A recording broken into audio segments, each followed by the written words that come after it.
যেখানে শেখানো হয় ধর্মীয় আচার আচরণ রীতিনীতি, সেখানেই এখন চলছে অশ্লীল নৃত্যগীতি। শুনতে অবাক হলেও এমনই কাণ্ড ঘটেছে ঝিনাইদহ জেলার কালীগঞ্জ উপজেলার সোয়াইবনগর কামিল মাদ্রাসায়, যা সোশ্যাল মিডিয়ায় ভাইরাল হলে শিক্ষার্থীদের মধ্যে সৃষ্টি হয় ক্ষোভের। বন্ধের দিন তারা নাকি নাচানাচি করছে, কি করছে, ওইটা ভাইরাল হয়েছে।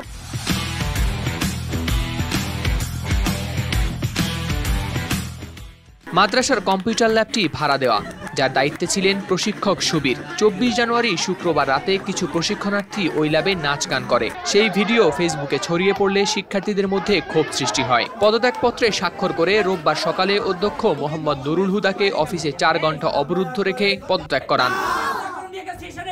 আমি 4 ঘন্টা সময় নিয়েছিলাম, সেই সময় করে দেয়নি। আপনাকে পদত্যাগ করতে বাধ্য করেছে? বাধ্য করেছে আমাকে। আমার কাছে কোনো অনুমতিই নাই। ভিতরে যারা ছিল তারা প্রতিবাদ জানাইছি, আমি জানাইছি এবং আমি ইউনোর কাছে বলছি, আমি ওসি সাহেবের কাছে বলছি যে এদের সঠিক বিচার।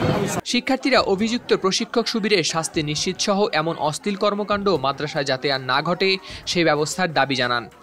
আমরা এই ধরনের জাহেলিয়াত ইসলামের একজন সিপাহসালার হিসেবে মানতে পারি না।